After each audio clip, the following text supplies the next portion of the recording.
इस कार्यक्रम के पुण्यार्चक हैं श्री धनेन्द्र जैन, धन्ना सेठ, अभिषेक जैन, हर्षित जैन, समस्त परिवार।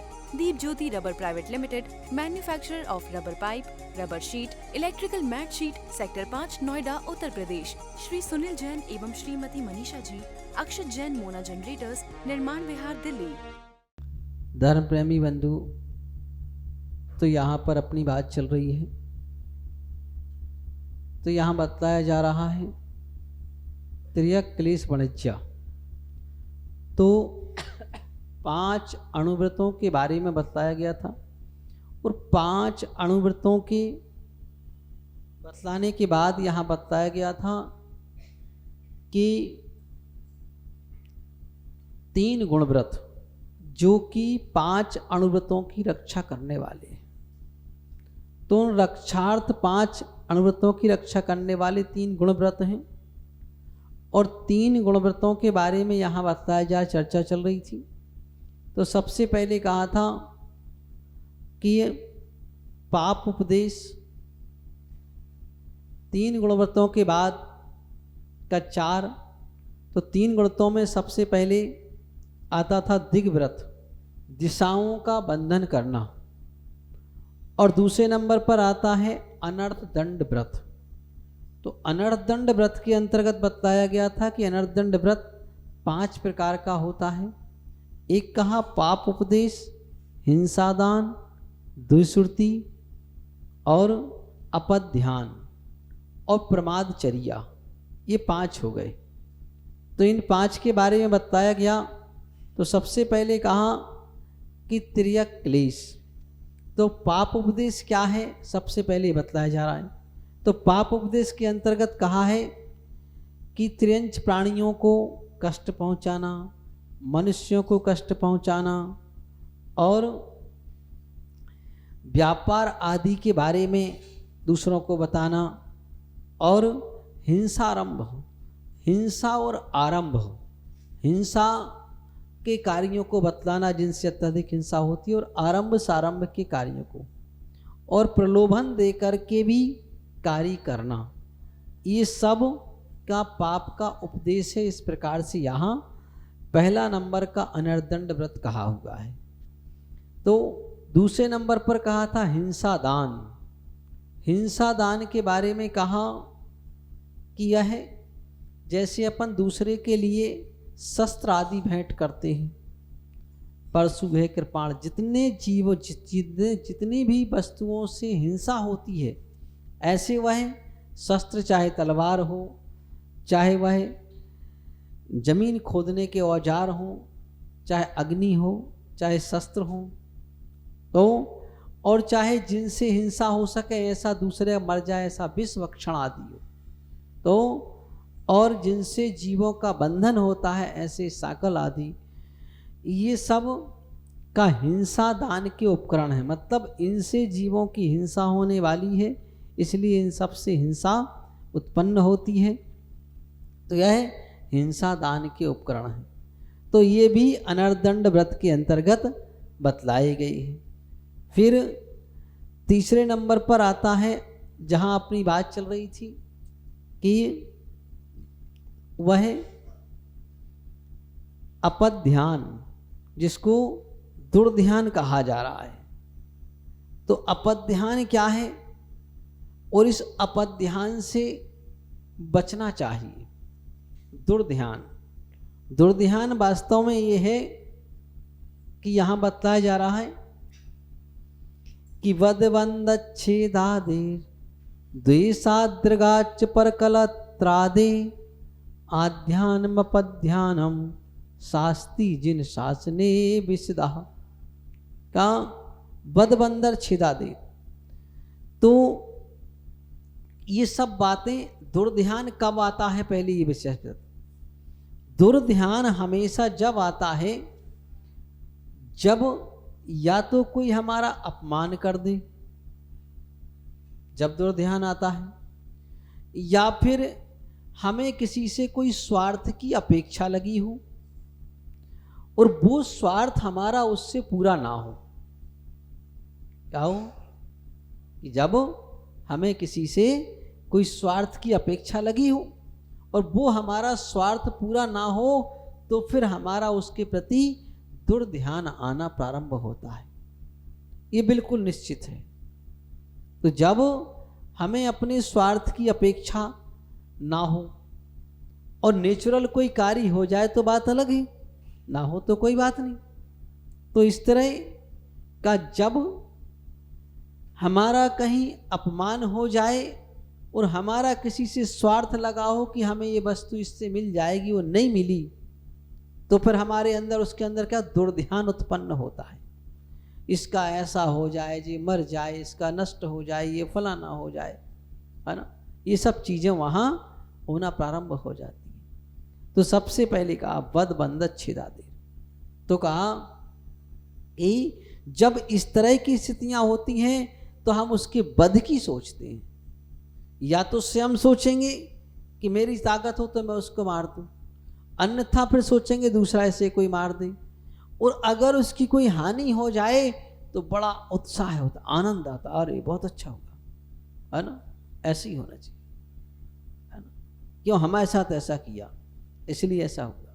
जबकि ये नहीं सोचेंगे कि उसने हमारे साथ क्या किया, हमने उसके साथ अपेक्षाएं लगा रखी थी, वो स्वार्थ पूरा नहीं हुआ तो हमने ऐसा सोच लिया। तो सबसे पहले बध, फिर बंधत छेदादेर, बध और बंधन की बात सोचते। तो इस तरह का बंधन और छेदादेर, तो को छेद आदि करना, ऐसे का बध बंधत छेदादेर का बध बंधन और छेद और राग द्वेष आदि, तो ये सब का दुर्ध्यान कहलाते हैं कि हम इस तरह से कि, और परकलत्र आदि, तो ये दुर्ध्यान दुर्चिंतन हमारे लिए हमेशा पहले ये विचार करें कि ये हमेशा उत्पन्न कैसे होते हैं, ऐसे परिणाम हमारे अंदर आ क्यों रहे हैं, दूसरे के मारने के, दूसरे के बंधन करने के, दूसरे के प्रति छेद आदि करने के, दूसरे की वस्तु नष्ट करने के, दूसरे की हानि हो जाए ऐसे, तो और दूसरे को किसी चीज़ का लाभ ना हो पाए, ऐसा भी होता कि नहीं, कि उससे कोई लाभ हो रहा हो तो हम उसमें बीच में टांग अड़ा देते, इसको ऐसा लाभ ना होने पाए। तो इस तरह रागत द्वेष और राग द्वेष आदि के ये आखिर परिणाम आ कैसे रहे हैं, पर कलत्र आदि, तो का इस तरह के अगर भाव हमारे अंदर आ रहे हैं तो कहा ये राग अपध्यान है, दुर्ध्यान है, और दुर्ध्यान का फल क्या है, दुर्गति है। क्या है, दुर्गति। तो इसलिए उस दुर्ध्यान से और सांसारिक जीवन में, गृहस्थ जीवन में रहते हुए व्यक्ति को इसके लिए पग पग पर ये सब चीजें मिलती हैं। तो इनसे बचने के लिए क्या करें, सबसे पहले अपेक्षा छोड़ें और अपना काम स्वयं जवाबदारी से करना सीखें। जब हम अपना कार्य स्वयं अपनी जवाबदारी से व्यवस्थित करना सीख लेंगे तो हम सब चीज से दूर हट जाएंगे, ऐसा हो। और अगर हम इन सब चीजों से नहीं बच, और अगर हमने अपने कार्य के प्रति जवाबदारी नहीं समझी, लापरवाही समझी, तो फिर इन सब चीजों से हम बच नहीं पाएंगे। तो ये का, तो इस तरह हम इस दुर्ध्यान से बचने का कार्य हमें करना। तो ये का निष्प्रयोजनी कार्य है। हमने दूसरे के बारे में क्या सोचा, बद बंधन के बारे में सोचा, तो पहले ये सोचो कि क्या हमारे सोचने से उसका बदबंधन हो जाएगा, है ना, कभी नहीं हो जाएगा, कभी नहीं हो सकता। उसके लिए उसका कराएगा तो उसका अपना कर्म कराएगा, उसके पाप कर्म का उदय होगा तो सब कुछ हो जाएगा, और नहीं होगा तो कुछ भी नहीं हो पाएगा। सब कुछ होते हुए भी कुछ भी नहीं हो पाएगा। तो इसलिए हम और अगर हो रहा है तो इसमें निमित्त दूसरा नहीं है, हमारे अपने ही कर्म का उदय। अगर हमारे साथ इस तरह का कार्य हो रहा तो इसमें दूसरे का किसी का कोई नहीं, हमारे अपने ही कुछ कर्म का उदय ऐसा आया कि जिसके प्रभाव से हम इस तरह का कार्य सोच नहीं पा रहे। तो इसलिए विचारणी बात ये तो का इस तरह का दुर्ध्यान करने से बचना चाहिए और हमेशा से सबसे पहले अपना कार्य स्वयं अपने हाथ से व्यवस्थित करना सीखें। आज के समय में यही स्थिति है कि किसी व्यक्ति को कुछ काम न करना पड़े, बस अकेले बाबूजी बन के कुर्सी पे बिठा दो। स्थिति ये बनी, चाहे स्त्री हो चाहे पुरुष हो, है ना, बस ये काम कर दो। क्या कर, मैडम बना दो, बाबूजी बना दो, कुर्सी बिठा दो बढ़िया आराम से। और एक अगर वस्तु यहाँ से वहाँ उठाने की बात आई तो हमारे हाथ में दर्द है, अभी तो खाने के लिए दर्द नहीं है हाथ में, दुनिया भर में घूमने के लिए हाथ में दर्द नहीं है ना, केवल काम के लिए हाथ में दर्द है, सिर में दर्द है, पैर में दर्द है ना।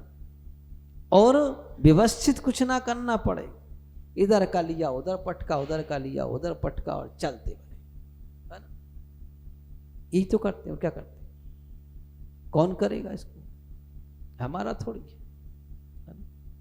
इसलिए आदमी को इन सब कार्य के प्रति क्या करना चाहिए कि पहले कमा के लाओ अपने हाथ से और फिर करके देखो, ताकि पता चले कि पैसा कैसे कमाया जाता है, कितना श्रम लगता है और वस्तु कैसे आती है, और हम इसको अब फेंक के दिखाओ, है ना, तब अक्कल ठिकाने लग जाए। तो का ये सब चीजें व्यवस्थित तो का, और फिर जब स्वार्थ सिद्ध नहीं हुआ तो फिर हम दूसरे के बारे में अहित सोचने लगे, तो ऐसा जे ऐसा जे ऐसा जैसा, है ना।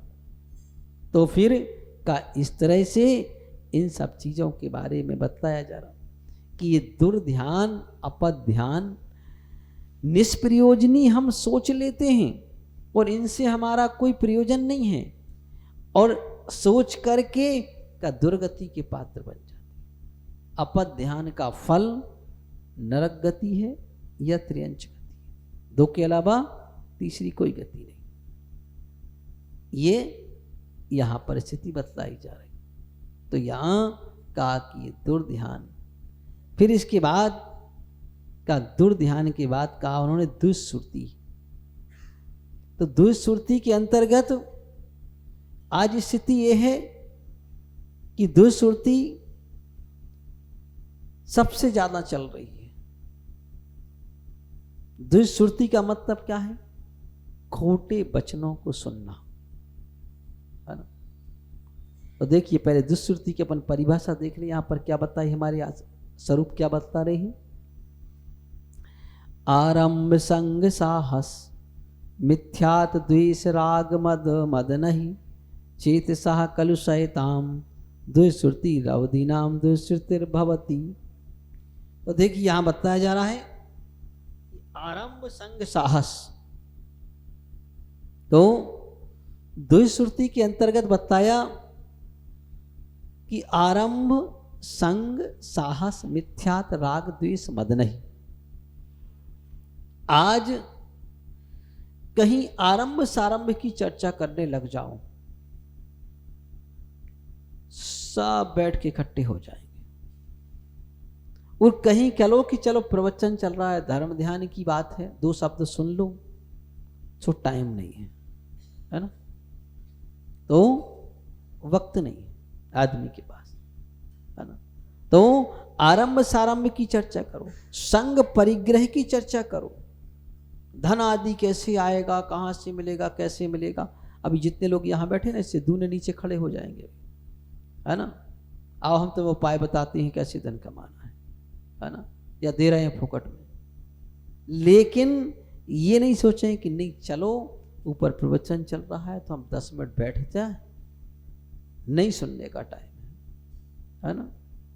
और क्या उसके लिए 1 घंटे की चर्चा कर दो, नीचे 1 घंटे आराम से खड़े रहेंगे, कहीं भागने की आवश्यकता नहीं। पर कभी अब दुकान नहीं जाना, जल्दी घर नहीं जाना, नहीं चले जाएंगे यार, कोई दिक्कत नहीं, 1 घंटे का तो एडजस्ट कर लेते हैं, उस काम के लिए तो एडजस्ट कर लेते हैं।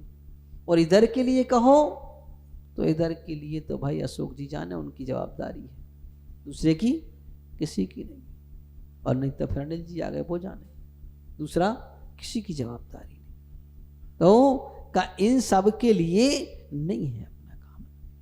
हाँ, तो विचारनी बात है कि आरंभ संग साहस, आरंभ सारंभ की चर्चा हो, कुछ भी हो, आज कह दिया जाए कि यहाँ ये जिनबाणियाँ रखी हैं सब साफ करके जमा के रखना है, कोई नहीं करेगा, है ना, कोई नहीं करेगा।